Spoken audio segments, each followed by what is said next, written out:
అదిరన్ సంచ మహేశ్వరంకి అతి సమీపంలో HMDA approved villa ప్లాట్లు ఈఎంఐ మరియు బ్యాంక్ లోన్ సౌకర్యం అందుబాటులో. గోల్డ్ సిల్వర్ ప్రైసెస్ ఊరికే ఫ్లక్చుయేట్ అవుతున్నాయి. మార్నింగ్ ఉన్న ప్రైస్ ఈవినింగ్ ఉండట్లేదు, ఈవినింగ్ ఉన్న ప్రైస్ రేపు మార్నింగ్ ఉండట్లేదు. అసలు తగ్గుతుందా పెరుగుతుందా, కొనాలా వద్దా? మరోవైపేమో 3 కోట్లకి రీచ్ అయిపోతుంది కేజీ బంగారం, 4 కోట్లకి రీచ్ అయిపోతుందని కొంతమంది చెప్తా ఉన్నారు. జ్యోతిష్యులు అయితే రేపు ఉగాది నాటికి ఇప్పుడు గనక బంగారం కొన్నారంటే ఉగాది నాటికి ఏడుస్తారు, కొనకండి, ఆపేసుకుని చూస్తూ ఉండండి అని చెప్తున్నారు వాళ్ళు కొంతమంది. అసలు ఏం జరుగుతుంది, ఏమవుతుంది? ఇదంతా కావాలని కుట్ర చేస్తున్నాడు ట్రంప్. మన మీద ఈ గోల్డ్ రేట్లు సిల్వర్ రేట్లు అన్ని ఇష్టానికి పెంచి తర్వాత మనల్ని ముంచేస్తారు అని చెప్పి కొంతమంది అంటున్నారు. అసలు ఏం జరుగుతుంది? నిజంగానే గోల్డ్ సిల్వర్ ఇప్పుడు కొనొద్దా, కొనాలా? ఒకవేళ కొంటే తగ్గిపోతే పరిస్థితి ఏంటి? కొనకపోతే పెరిగిన తర్వాత బాధపడాలేమో, అయ్యో కొనలేదని. ఇలా చాలా రకాల డౌట్స్ ఉన్నాయి. అన్ని డౌట్స్ క్లియర్ చేయడానికి ప్రస్తుతం మనతో పాటు ప్రముఖ మార్కెట్ అనలిస్ట్ ఉన్నారు ప్రశాంత్ గారు. ఆయనతో మాట్లాడదాం. ప్రశాంత్ గారు నమస్తే అండి. నమస్తే నిరుపమ గారు. ఏం చేయమంటారు? గోల్డ్ సిల్వర్ కొనమంటారా వద్దంటారా? మీరు ఇందాకే చెప్పారు కదా, జ్యోతిష్యం చెప్పే వాళ్ళు కూడా రేపు ప్రైస్ చెప్పే టైంకి గోల్డ్ సిల్వర్ వచ్చిందంటే పరిస్థితి అర్థం చేసుకోవచ్చు. ఎవరైనా సరే పలానా రోజుకి పలానా ప్రైస్ ఉంది అని స్పెక్యులేట్ చేసే పరిస్థితి గోల్డ్ లేదండి. ఒకవేళ చెప్తున్నారంటే అంత ఫాల్స్. ఎవరు కూడా అంచనా వేసే పరిస్థితి లేదు. అసలు మనము గత సంవత్సరం మొత్తం ఒక స్థిరంగా చూసాం, గోల్డ్ గానీ సిల్వర్ గానీ బాగా ర్యాలీ అయింది. బట్ ఈ 2026 జనవరి 1 నుంచి కంప్లీట్ స్టాక్ మార్కెట్ పై కంప్లీట్ నమ్మకం కోల్పోయి, అంటే గత 2 సంవత్సరాలుగా ఎంతో ఆశాజనకంగా 2020 నుంచి 2024 వరకు స్టాక్ మార్కెట్ అలా వెళ్ళిపోయిందండి. 30% 40% రిటర్న్స్ తీసుకున్న అందరూ కూడా 24-25 కంప్లీట్ నిరుత్సాహం అయిపోయి డంప్ అయిపోయింది. స్టాక్ మార్కెట్ లో అంతా మెటీరియలిస్టిక్ అబ్జెక్టివ్ అండి. అంటే బెట్టింగ్ రాయలు ఎక్కువ ఉంటారు, రూపాయి పెడితే 2 రూపాయలు ఎప్పుడు అవుతుంది అని. సో ఇంకొక వైపు రియల్ ఎస్టేట్ రంగం కూడా అదే మొత్తంలో పడిపోయింది. రియల్ ఎస్టేట్ రంగం కూడా 2022-23 బాగా భూమి ఉండేది హైదరాబాద్, అది కూడా రిటర్న్స్ తగ్గిపోయి అన్ని కూడా స్థిరంగా, అంటే కొంచెం స్టేబుల్ గా ఉండి ఎక్కువ శాతం రిటర్న్ ఇచ్చింది ఏదన్నా ఉంది అంటే గోల్డ్. అది 2025లో జరిగింది. సిల్వర్. సో కాబట్టి ఈ ఈక్విటీ మార్కెట్ అంతా ఒక్కసారిగా వచ్చేసారండి. అసలు విపరీతంగా కొంటున్నారు గోల్డ్ సిల్వర్, పానిక్ బయింగ్ అంటారు చూసారా, విపరీతంగా కొంటున్నారు, విపరీతంగా అమ్ముతున్నారు. సో ఇలాంటి వాతావరణంలో ఒక గోల్డ్ గానీ సిల్వర్ గానీ కొన్ని వందల ఏళ్ల చరిత్ర ఉన్న ప్రైసింగ్ కి స్పెక్యులేషన్ కి ఎవరు చేయలేని పరిస్థితిలో ఉందండి. అంటే ఇంత డీప్ ఫ్లక్చువేషన్స్ గోల్డ్ ఎప్పుడు ఎదుర్కోలేదండి. గోల్డ్ స్థిరంగా పెరుగుతుంది, కొంచెం కరెక్షన్ అవుతుంది, మళ్ళీ తగ్గుతుంది. కానీ ఒకరోజు $500 పడిపోవడం, ఒకరోజు $200 పెరగడం, ఇంత హెవీ ఫ్లక్చువేషన్స్ ఇంత షార్ట్ 3 వీక్ యావరేజ్ లో గోల్డ్ ఎప్పుడు లేదు. సిల్వర్ అంటారా, సిల్వర్ మార్కెట్ చాలా చిన్నది, నేను ఎప్పుడు చెప్తుంటాను. సిల్వర్ హెవీ కరెక్షన్స్ అవుతుంటది.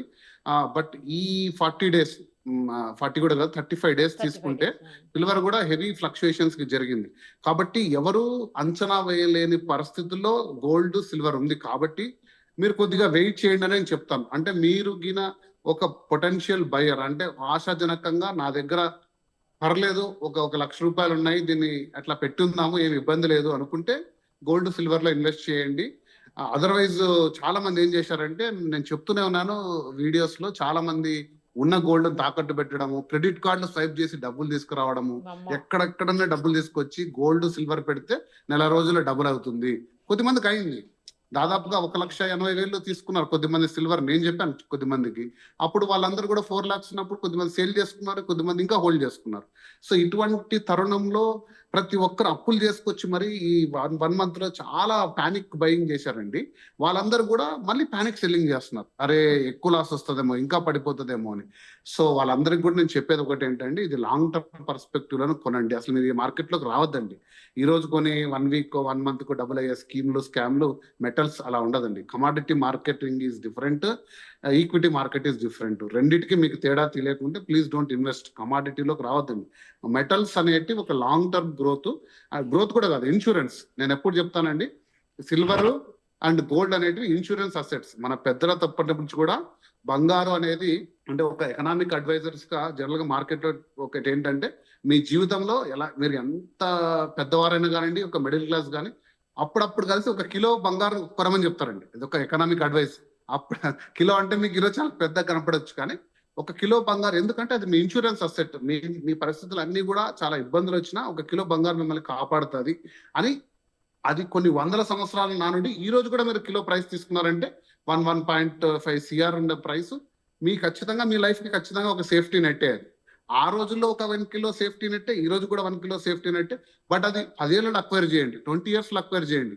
But let it be your insurance asset. మిమ్మల్ని పరిస్థితుల నుంచి కాపాడే పరిస్థితుల్లో ఉండే ఇన్సూరెన్స్ అసెట్‌ని మీరు రోజుకింత కాకుండా కిలోల చొప్పున కొని నెక్స్ట్ వీక్ అమ్ముతా, నెక్స్ట్ మంత్ అమ్ముతా అంటే ఈ పరిస్థితులన్నిటికి కారణం పానిక్ బయింగ్, ఒక మ్యాడ్ బయింగ్ అండి. ఒక వెర్రితనంతో దీన్ని ఈక్విటీ మార్కెట్ లాగా చేసేసి 10 గ్రాములు కొని కిలో కొని రేపు కిలో అమ్ముతా అంటే ఈరోజు మార్కెట్ ఎలా ఉందంటే, నేను నిజం చెప్తున్నాను, సిల్వర్ కూడా విపరీతంగా కొనేశారు. వెళ్ళి వాడికే 1 కిలో మళ్ళీ అమ్మడానికి పోతే, అరే నేను ఈ రోజు ప్రైస్ కంటే 10% తక్కువ ఇచ్చి కొంటాను, ఎందుకంటే రేపు ఏమవుతుందో నాకు తెలియదు. సో ఇందాక నేను మీ స్టూడియో వాళ్ళతో కూడా మాట్లాడుతున్నా కదా, చాలా షాపులు సిల్వర్ కొనడం మానేసింది, అమ్మడం మానేసింది. అంటే మనం తక్కువ కమ్ముతున్నామో తెలియదు, ఎక్కువ కమ్ముతున్నామో తెలియదు, రేపు తెలియదు. సో ఈ మార్కెట్ లో ఎంటర్ అయ్యి పాపం వాళ్ళు కూడా చాలా పెద్ద మొత్తంలో లాస్ అవుతున్నారు.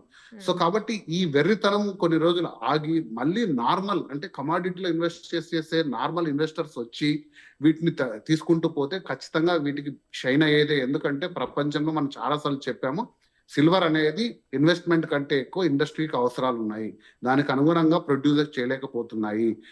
యూనో అమెరికాలో ఆస్ట్రేలియాలో అతిపెద్ద సిల్వర్ మైనింగ్ కంపెనీ ఆర్డర్స్ తీసుకోవడం మానేసింది, ఎందుకంటే అంత మొత్తం వాళ్ళు డెలివరీ చేయలేకున్నారు. అమెరికా క్రిటికల్ మినరల్ గా పెట్టి ఆంక్షలు పెట్టింది, చైనా వాళ్ళు సిల్వర్ సేల్ చేయొద్దని ఆపేశారు. ఇన్ని దేశాలు సిల్వర్ ప్రొడ్యూస్ చేయలేనప్పుడు, ఇంత డిమాండ్ ఉన్నప్పుడు ప్రైస్ స్థిరంగా పెరగాల్సింది ఈ రోజు ఎలా అయిపోయిందంటే, సిల్వర్ కి టమాటోకి తేడా తెలియట్లేదండి. టమాటో కూడా ఒకసారిగా 2 రూపాయలకు దొరికిపోతుంది, ఒకసారి 100 రూపాయలు అవుతుంది. ఎందుకంటే బట్ దానికి కూడా ఒక రీజనింగ్ ఉంది. ప్రొడక్షన్ సడన్ గా అందరూ ఆ టైంలో ఒకసారిగా రేటు 100 రూపాయలు ఉన్నప్పుడు అందరూ దాన్ని వేసేయడం మళ్ళీ తర్వాత. సో బట్ కమాడిటీస్ లో సిల్వర్ కి గోల్డ్ కి ఎప్పుడు కూడా ఒక లాజిక్ రీజనింగ్ తో జరిగాయి. బట్ ఇప్పుడు జరుగుతున్నది కేవలం ఒక వెర్రితనంతో జరుగుతున్నదే, ఆ పానిక్ బయింగ్ అండ్ సెల్లింగ్ అండి. దాన్ని కొంచెం మార్కెట్ లో, ఈక్విటీ మార్కెట్ లో ఉండే బయర్స్ అందరు కూడా వెళ్ళిపోతే మళ్ళీ నార్మల్ వాతావరణం రావచ్చు. నేను ఎప్పుడు చెప్తున్నట్టే, గోల్డ్ సిల్వర్ మీరు ఒక 1 ఇయర్ పర్స్పెక్టివ్ లో ఇన్వెస్ట్ చేయడానికి వస్తే మిమ్మల్ని డిసప్పాయింట్ చేయదు. కానీ మీరు రోజు పొద్దున్న లేస్తే స్టాక్ మార్కెట్ లో ఇండెక్స్ ఎలా మారిందో అన్నట్టు ఈరోజు గోల్డ్ ప్రైస్ 4880. అసలు నేను మార్కెట్ అనాలిసిస్ చేస్తాను కానీ ఎప్పుడు రోజు ప్రైస్ చెక్ చేయనండి, ఏదైనా అవసరం అన్నప్పుడు చూస్తాను. ఎందుకంటే over a period at least 1 to 2 weeks మనం చూస్తే అర్థమవుతుంది. ఇది ఎలా అయిపోతుందంటే $5,400 వెళ్ళి $4,550 అండి. సో ఎందుకు ఏంటి అని నేను కూడా ఎప్పుడు ప్రశ్నించాను. ఎందుకంటే ప్రపంచంలో అన్ని వనరులు ఉన్న సంస్థలు అండి ఇవన్నీ, ఫోర్బ్స్ కానీ, గోల్డ్మెన్ సాక్స్ కానీ, వీళ్ళంతా మార్కెటింగ్ రీసెర్చ్ ఫర్మ్స్. వీళ్ళు అంచనాలు చేయలేంది ఎవరో ఒక ఇన్వెస్టర్, ఒక అనలిస్ట్ వచ్చి ఇంత అవుతుంది అంత అవుతుంది అని చెప్తే అసలు అదంతా కూడా మీరు అన్నట్టే జ్యోతిష్యం చెప్పినట్టే. ఓకే అదేదో.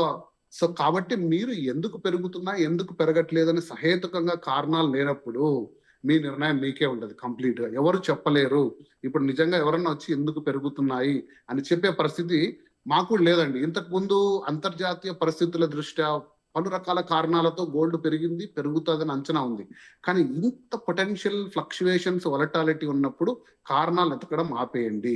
మీకు ఏది మంచిదో మీకు. ఇప్పుడు ఈరోజు 1,50,000 ఉంది గోల్డ్, 2.5 లక్షలకు సిల్వర్ ఉంది. మరి నేను 2 లక్షలు పడినా 1,50,000 పడినా నాకేం కాదు, స్థిరంగా సిల్వర్ ఖచ్చితంగా పెరుగుతుంది అనే ఒక నమ్మకం మీకు కలగజేస్తున్నాను. ఆ నమ్మకాన్ని మీరు పెట్టుకొని లాంగ్ టర్మ్ పర్స్పెక్టివ్ లో ఇన్వెస్ట్ చేయండి, మీకేం ప్రాబ్లం ఉండదు. అలా కాకుండా నెలలో ఏదో చేయాలి, 2 నెలల్లో ఏదో చేయాలి అని మీరు అనుకున్నారనుకోండి, ఆటోమేటికల్ గా మీకు ఇబ్బంది అవుతుంది. సో కాబట్టి ఈ రెగ్యులర్ వొలటాలిటీలో మీరు డైలీ సెర్చ్ చేయడం ఆపేసి ఒక పానిక్ సెల్లింగ్ కూడా చేయొద్దండి. మీరు హోల్డ్ చేసుకోండి, ఎందుకంటే అంత సడన్ గా పడిపోయే సాధనమేం కాదండి గోల్డ్, డెఫినెట్ గా లాంగ్ టర్మ్ షైన్ చేసేది. సో హోల్డ్ చేసుకోండి, తెలివిగా ఆలోచించండి. అండ్ కమాడిటీ మార్కెట్ లో ఎప్పుడు కూడా 15-20% ఆర్ 25% మాక్సిమం అండి. మీ అసెట్స్ లో 25% మించి ఎప్పుడు ఇన్వెస్ట్ చేయొద్దండి. 75% గ్రోత్ అసెట్స్ ఉంటాయి, అంటే మ్యూచువల్ ఫండ్స్ కానీ, ఎఫ్డీస్ కానీ, చిట్ ఫండ్స్ కానీ, ఇంకా పలు రకాల సాధనాలు, అందులో ఇన్వెస్ట్ చేసుకోండి. అవి స్థిరంగా మీకు ఇస్తూ పోతుంటాయి. ఓకే, మన దేశమైన కూడా అదే చేస్తుందండి. ఈ రోజు భారతదేశం మొత్తం $550-600 బిలియన్ మన నిల్వలు ఉన్నాయండి, విదేశీ మారక ధర నిల్వలు అంటారు, ఫారిన్ ఎక్స్చేంజ్ రిజర్వ్స్. దాంట్లో 12% ఉంది గోల్డ్ అంతే. మిగతా అంతా బాండ్స్ రూపంలో US treasury bonds, great Britain pounds, ఇన్ని రకాలుగా దాచుకున్నారు. సో సేమ్ ఫార్ములా మనం కూడా అప్లై చేసుకుంటే ఈ సడన్ మ్యాడ్నెస్ చూసారా, దాన్ని పోగొట్టుకొని మళ్ళీ స్థిరంగా ఉండే పరిస్థితులు వచ్చే అవకాశం ఉంది. రైట్ అండ్ పర్ఫెక్ట్ గా చెప్పారు. మీరు చెప్పినట్లు వెయిట్ అండ్ సీ అంతే. అవసరం లేకపోతే. అవసరం ఉంది అనుకుంటే కొనుక్కుంటే మటుకు దాన్ని హోల్డ్ చేసుకోండి. దాన్ని ఇమీడియట్గా అమ్మాల్సిన అవసరం లేదు. ఈ పెరుగుతో తగ్గుతుంది అనే మార్కెట్ మీద అసలు దాని గురించి ఆలోచించొద్దు అనేది మంచి పాయింట్ చెప్పారు. అవునండి. థ్యాంక్ యూ అండి. Thank you so much. Thank you.